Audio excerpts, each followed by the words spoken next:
오늘 우리가 이 5절만 읽었는데요. 오늘 이 본문의 우리가 배경을 보면 이스라엘 백성들의 그 요청에 의해서 사무엘이 사울 왕을 세우는 그 일이 있었습니다. 그들의 요청을 들어주어서 결국 사울 왕으로 세우기는 했지만 이것은 사실 하나님 앞에서의 반역행위였죠. 그래서 12절에 보면 너희의 하나님 여호와께서 너희의 왕이 되심에도 불구하고, 그러니까 왕이 있다는 것입니다. 하나님이 왕이신데, 그런데 또 다른 왕을, 우리를 다스릴 왕이 있어야 하겠다. 이게 이제 왕을 거부하는, 결국 이제 반역행위가 이제 되는 것입니다. 그러니까 이스라엘 백성들이 말하자면 이 대역죄를 범한 것인데요.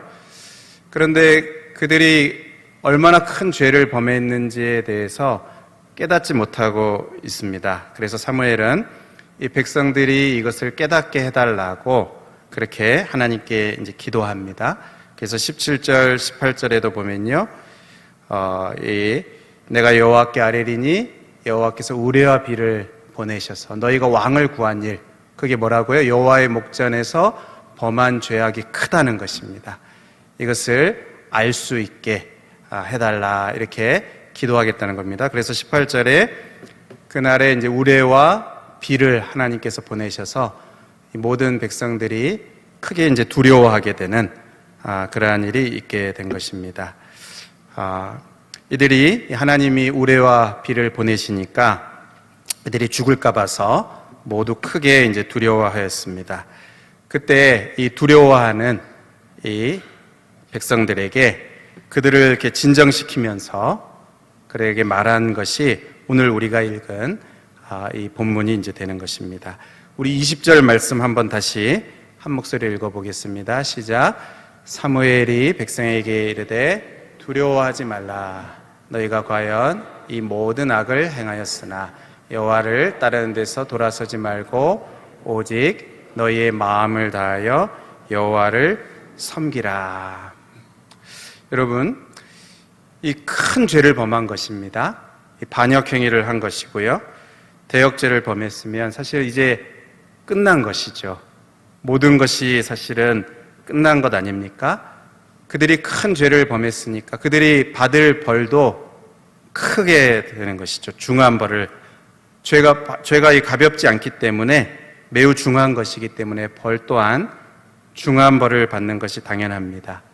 하나님을 왕이 아니라고 거부한 것이니까 이제 하나님과의 관계가 끊어지고 또 하나님과 아무 관계가 없게 되고 또 하나님의 돌보심도 받지 못하고 이 모든 이 미래가 없는 소망이 끊어진 모든 이들의 인생이 끝장난 것이 바로 지금 이들의 상황이라고 할 수가 있습니다. 그런데 사무엘은 뭐라고 말합니까? 아직 기회가 있다, 이렇게 이제 말하는 것입니다. 아니다, 아직 기회가 있다. 죽을까봐 두려워하는 그들에게 끝난 것이 아니고 아직 살 수 있는 기회가 있다. 아직 끝난 게 아니다. 지금 사무엘이 그 말을 하는 것입니다. 자, 그러면 사무엘은 무엇에 근거해서 그런 말을 하는 것입니까? 첫 번째 근거는 신실하신 하나님이십니다. 22절에 보면요, 여호와께서는 너희를 자기 백성으로 삼으신 것을 기뻐하셨으므로 여호와께서는 그의 크신 이름을 위해서라도 자기 백성을 버리지 아니하실 것이다. 여기 보면요, 하나님과 하나님 백성의 그 관계를 자기 백성이라고 이제 2번 말합니다. 자기 백성 삼으신 것, 자기 백성을 버리지 않으실 것이다. 이것은 이제 사무엘의 관점에서, 사무엘의 시점에서 볼 때 이제 자기 백성인 것이고요. 하나님의 그 관점에서 보면 내 백성이죠. 내 백성입니다. 그러니까 하나님은 하나님의 백성들을 지금도 내 백성, 나의 백성이다, 이렇게 보시는 것입니다.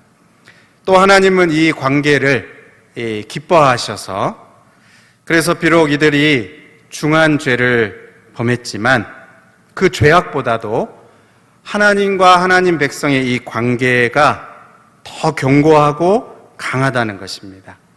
그러니까 한마디로 하나님은 하나님 백성들 그 관계, 하나님과 하나님 백성의 이 관계를 포기할 수 없다는 것입니다. 내 백성을 버리지 않을 것이다.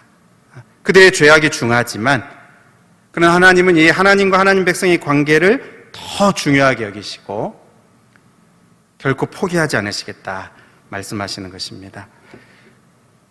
그들이 범한 죄만 놓고 보면 중한 벌을 받고 또 멸망당하는 것이 당연하겠지만 그들과 맺은 그 관계를 생각하면 하나님은 하나님의 이 백성을 도저히 버리지 않으실 것이고 또 그들의 관계를 절대로 포기할 수 없다는 말씀입니다.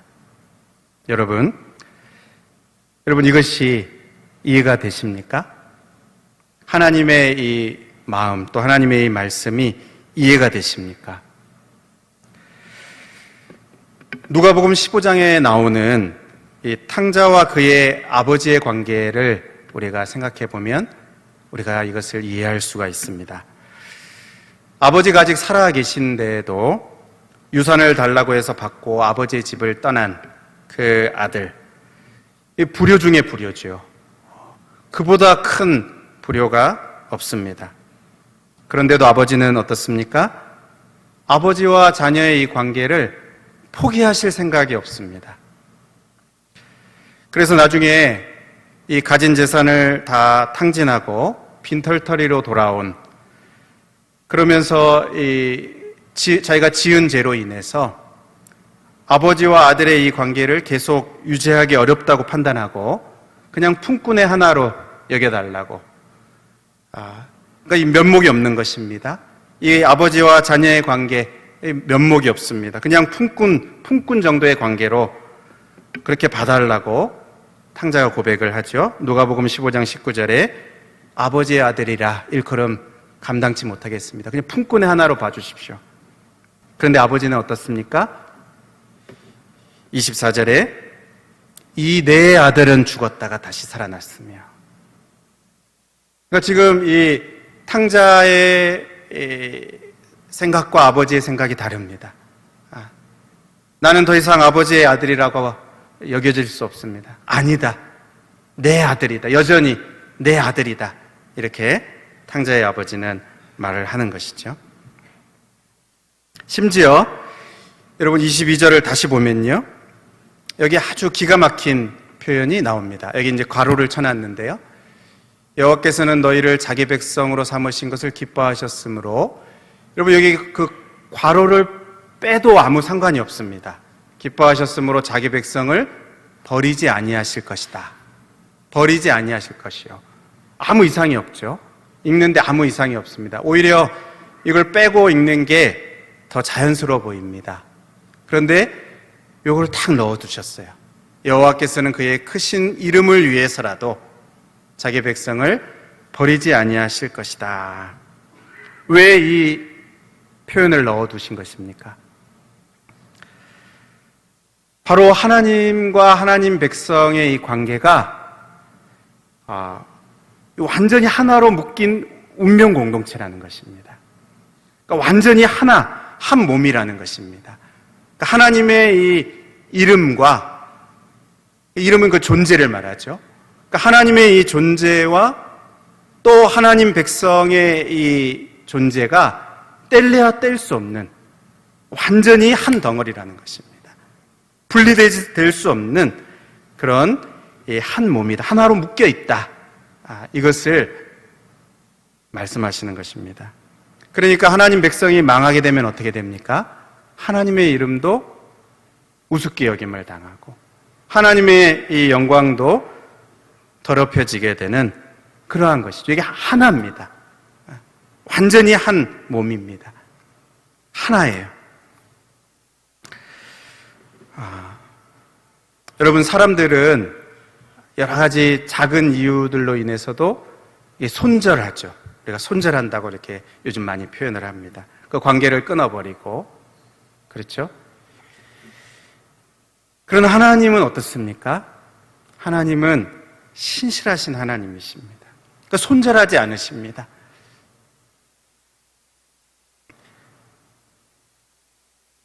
충분히 그럴 만한 그런 큰 죄를 범한 것인데요. 하나님을 왕으로 인정하지 않는 그러한 죄를 범했는데도 불구하고 하나님은 이 관계를 유지하신다는 것입니다. 이 관계를 포기하지 않으시는 것이에요. 여러분, 이것이 첫 번째 근거입니다. 어떤 상황에서도 다시 시작할 수 있고 또 아직 기회가 있다고 말하는, 사무엘이 그렇게 말하는 첫 번째 근거가 되는 것입니다. 그러면 두 번째 근거, 아직 기회가 있다고 사무엘이 말하는 두 번째 근거가 무엇입니까? 23절입니다. 나는 너희를 위하여 기도하기를 쉬는 죄를 여호와 앞에 결단코 범하지 아니하고 선하고 의로운 길을 너희에게 가르칠 것인즉. 그러니까 첫 번째 근거는 뭐였습니까? 첫 번째 근거의 주어는 여호와께서는 이었습니다. 그리고 여기 두 번째 근거는 나는입니다. 그러니까 사무엘 자신입니다. 그러니까 나는 너희를 위해서 기도하고 또 너희에게 이 하나님의 말씀을 신실하게 가르치겠다는 것입니다. 이 사무엘의 지금 결심은 확고합니다. 이것을 한마디로 말하면 결국 기도와 말씀이죠. 중보의 기도를 하고 또 이 하나님의 말씀을 전파하겠다 하는 것입니다. 여러분, 이것은 하나님이 사무엘을 세우실 때 사무엘에게 주신 그 사무엘의 사명이라고 할 수 있습니다. 사무엘이 끝까지 포기하지 않고 그 사명을 감당할 때 지금 하나님 백성들에게는 아직 기회가 있는 것입니다. 구약의 역사를 보면요, 여러 차례 하나님의 백성들, 그들이 하나님과의 관계에서 위기가 찾아왔습니다. 근데 그 위기가 찾아올 때마다, 그때마다 하나님과 하나님 백성들 사이에서 이 중재의 역할을 하는, 그 중재자의 사명을 끈질기게 감당하는, 신실하게 감당하는 주의 종들이 있었습니다. 오늘 본문의 사무엘이 그렇고 또 모세가 그렇고 예레미야가 그렇습니다. 그들이 이 중보자의 사명을 신실하게 감당하였기에 하나님 백성들이 아주 중한 죄를 범했음에도 불구하고 그들에게 다시 회복의 기회가 주어졌습니다. 모세의 중보로 인해서 비록 1세대, 출애굽 1세대들은 광야에서 죽었지만 출애굽 2세대들, 그들이 광야를 통과하고 약속의 땅으로 들어갈 수 있었습니다.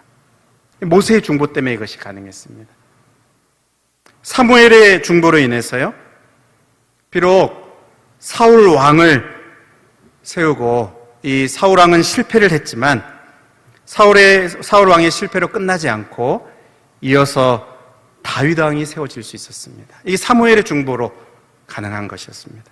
또 예레미야의 중보로 인해서요, 비록 이들이 약속의 땅을 얻은 후에 그것을 잃어버리고 바벨론의 포로가 되는 그러한 신세가 되지만 다시 고향으로 돌아올 수 있는, 다시 성전을 회복할 수 있고 또 다시 그들의 잃어버린 땅을 회복할 수 있는 이 회복의 기회가 바로 이 예레미야의 중보로 인해서 오게 되었습니다. 그러니까 이 중재자의, 이 중보자의 신실한 그 사명을 감당하는 것을 통해서 하나님 백성들에게 다시 회복의 기회가 찾아온 것입니다. 여러분, 구약의 역사만이 아니죠. 오늘 우리가 성도로 살아갈 수 있는 이것은 중보자의 역할이 결정적입니다. 바로 중보자이신 예수 그리스도의 그 중보의 기도, 또 예수의 영이신 성령의 가르침이 계속 있기 때문에 우리가 이 땅에서 이 성도의 삶을 살아가고 끝까지 믿음을 지키며 살아갈 수 있게 되는 것입니다. 바로 예수님의 이 기도, 예수님은 성도를 위해서 지금도 기도하고 계신다. 로마서 8장에 말씀합니다. 예수 그리스도께서 하나님 우편에 계시고 그리고 무엇을 하신다고요? 우리를 위하여 간구하시는 자신이라. 하나님 우편에서 우리들을 위해서, 성도들을 위해서 계속 기도하고 간구하고 계신다. 또 히브리서 7장 24절에 보면 예수는 영원히 이 제사장의 역할을, 사명을 감당하시면서 25절에 어떻게 해요? 그는 항상 살아계셔서 그들을 위하여 간구하신다. 하나님 백성들을 위해서 간구하고 계시고, 예수 그리스도를 힘입어서 하나님께 나아가는 자들을 하나님께서 도와주신다, 간구하고 계신다, 이렇게 말씀합니다. 바로 예수님은 오늘도 성도들을 위해서 지금도 기도하고 계십니다. 뿐만 아니라 예수의 영이신 성령님께서 어떻게 하십니까? 성도들을 가르치시고 또 하나님의 이 말씀으로 성도들이 믿음의 길을 갈 수 있도록, 바른 길을 갈 수 있도록 가르치시고 도우시죠. 성령께서 모든 것을 가르치시고 내가 너에게 말한 모든 것을 생각나게 하시리라. 바로 이 하나님의 말씀을 우리 가운데 이렇게 깨닫게 하시고 도우시고, 그래서 믿음을 가지고 끝까지 살아갈 수 있도록 도우시는 것입니다.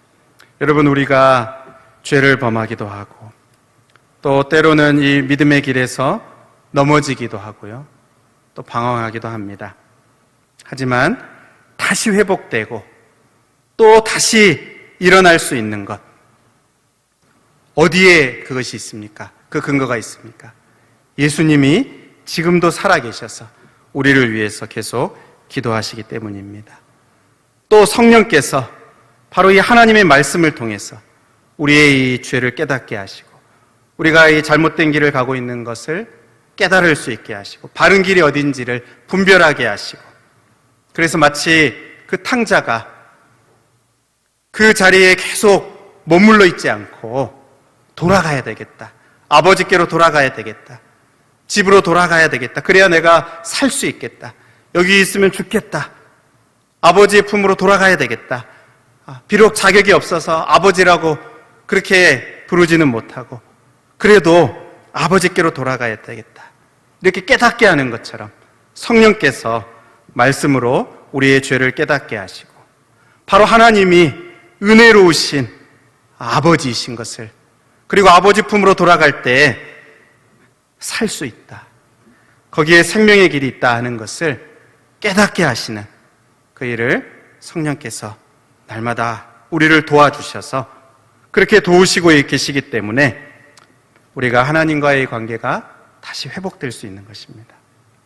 바로 이 중보자가 계시기 때문에, 예수님의 기도가 계시기 때문에, 성령의 가르치시는 그러한 하나님 말씀을 깨닫게 하시는 이 은혜가 있기 때문에 우리는 이 하나님과의 관계를 계속 유지하면서 나아갈 수 있는 것입니다. 여러분, 우리가 지금까지 이 사무엘이 아직 기회가 있다고 확신하는 그 두 가지 근거를 살펴보았습니다. 첫 번째 근거는 무엇입니까? 신실하신 하나님.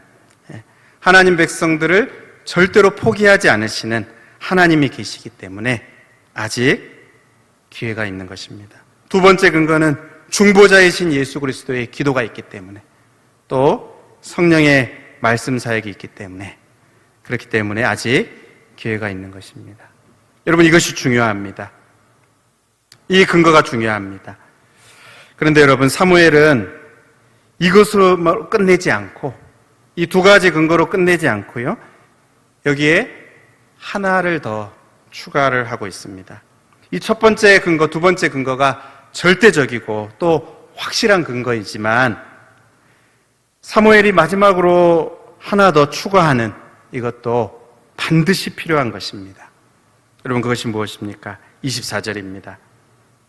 우리 같이 한번 읽겠습니다. 너희는 여호와께서 너희를 위하여 행하신 그 큰 일을 생각하여 오직 그를 경외하며 너희의 마음을 다하여 진실이 섬기라. 우리 편에서 반드시 해야 하는 것이 있다는 것입니다. 첫 번째 근거의 주어는 뭐였습니까? 여호와께서는.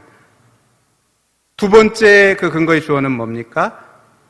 나는, 중보자입니다. 사무엘 자신입니다. 그리고 이 세 번째 근거의 주어는 너희는입니다. 이 백성들이 해야 할 것이 있다는 것입니다. 비록 그들이 범죄했지만 범죄한 너희가 스스로 반드시 해야 하는 것이 있다는 것입니다. 그것이 무엇입니까? 이제는 하나님을 경외하여서 너희의 마음을 다하여 진실이 섬기는 것. 이것을 너희가 해야 된다 이렇게 말하는 것입니다. 너희는 이것을 해라 이렇게 말을 하는 것입니다. 신실하신 하나님이 계시고 또 중보자이신 예수 그리스도의 기도와 성령의 말씀의 역사가 있어도 여러분 범죄한 우리 자신이 스스로 돌이키지 않으면 거기에는 아무런 역사가 일어나지 않는다. 그것을 경고하고 있습니다. 25절에 만일 너희가 여전히 악을 행하면 너희와 너희 왕이 다 멸망하리라. 하나님이 신실하시고 또 사무엘이 내가 너희를 위해서 기도하고 하나님의 말씀을 신실하게 전해도 이것이 너무나 분명한 근거지만 그러나 너희가 회개하지 않으면 너희가 스스로 돌이키지 않으면 너희가 여전히 악한 길에 그대로 있으면 너희는 멸망할 것이다. 이렇게 경고하고 있는 것입니다. 여러분, 무엇입니까? 우리 자신이 할 일이 있는 것입니다. 우리 자신. 중보자의 도움을 따라서 신실하신 하나님께로 돌이켜야 할 사람은 바로 우리 자신이라는 것입니다. 우리 스스로 한다고 되는 것은 아니지만 그러나 신실하신 하나님께서 이 관계를 포기하지 않으시고 기다리고 계시기 때문에 탕자의 아버지처럼 또 중보자의 이 도움이 있기 때문에 그 도움을 따라서 돌이켜야 하는 그 당사자는 우리 자신이라는 것입니다. 여러분 이것을 누가 대신해 줄 수 없습니다. 반드시 우리 자신이 해야 하는 것입니다. 그런데 그것을 어떻게 할 수 있다고 오늘 말씀합니까? 여기 24절 상반절에 너희는 여호와께서 너희를 위하여 행하신 그 큰 일을 생각하여 그 큰 일을 생각해라. 너희를 위하여 행하신 그 큰 일을 생각하라 이렇게 말합니다. 여러분 바로 이것입니다. 하나님이 베푸신 그 큰 은혜를 생각하는 것입니다. 지금까지 하나님이 베푸신 크신 은혜와 사랑 또 자비와 긍휼에 우리의 이 생각에 초점을 맞추는 것입니다. 여러분 이것이 굉장히 중요합니다. 다시 회복하려면 우리의 생각의 초점을 어디에 두는가 이것이 굉장히 중요합니다. 왜 그렇습니까? 보통 사단은 어떻게 합니까? 자꾸 과거에 매이게 합니다. 자꾸 과거로 지나간 이 죄악 또 잘못에 자꾸 우리를 묶어두려고 합니다. 자꾸 거기에 초점을 맞추게 하려고 합니다. 여러분 이것이 사단이 하는 일입니다. 이미 지나간 일인데 거기서 빠져나오지 못하도록 또다시 되돌아가고 또다시 과거로 돌아가고 우리의 이 생각의 초점을 이 과거의 그 실수, 그 죄악, 그 잘못에 자꾸 묶어두려고 합니다. 여러분 이것이 사단이 하는 일입니다. 그러나 하나님은 어떠십니까? 우리의 이 생각의 초점을 하나님의 은혜에 맞추라고 합니다. 우리의 생각의 초점을 우리를 위해서 행하신 그 일들을 기억하라고 거기에 초점을 맞추라고 합니다. 그럼 어떻게 됩니까? 감사가 나오고요. 내가 이렇게 참 자격이 없는데 하나님이 이렇게 베푸신 그 크신 은혜를 생각하면서 자격이 없지만 그 하나님께로 나아가려고 하죠. 자격이 없으니까 멈춰 있는 게 아니고 내가 이전에 이러한 죄를 범했으니까 거기에 묶여 있는 게 아니고 그 하나님의 크신 자비와 긍휼을 생각할 때 자격이 없지만 그래도 나아가는 것입니다. 탕자처럼 그렇게 나아가는 것입니다. 여러분 하나님께서 우리에게 원하시는 것이 무엇입니까? 우리의 이 생각의 초점을 하나님께 두라는 것입니다.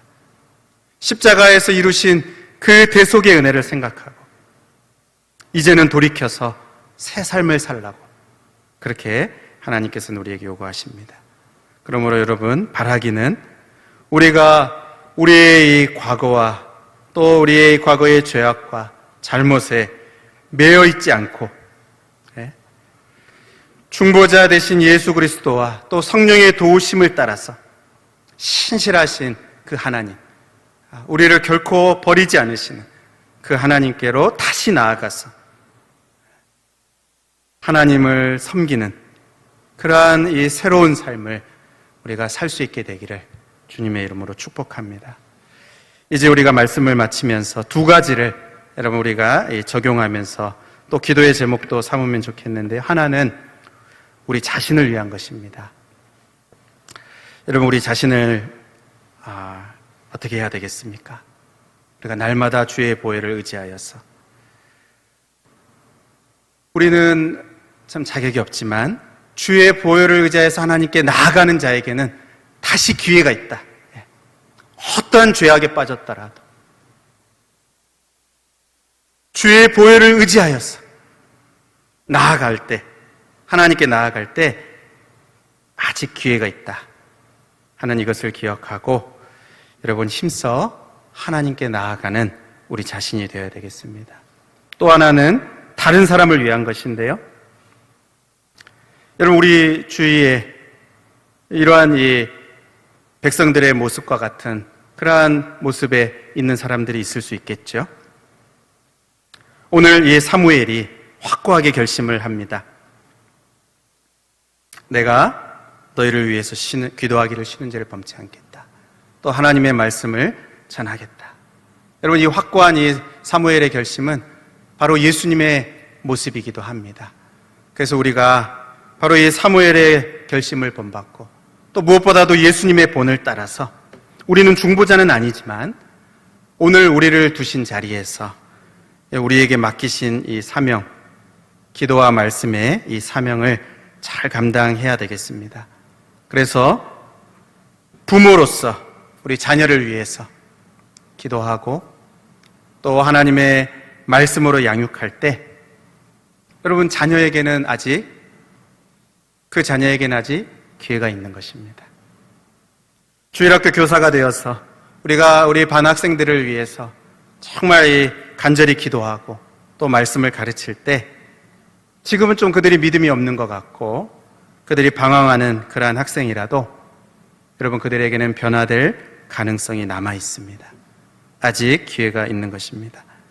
뿐만 아니라 우리 교회가 또 우리 성도들이 이 세상을 위해서 기도하고 또 하나님의 이 진리의 말씀대로 우리 성도들이 먼저 살면서 또 복음의 빛을 비출 때 여러분 세상이 아무리 암담하고 또 절망적인 것처럼 보여도 아직 회복의 기회가 있는 것입니다.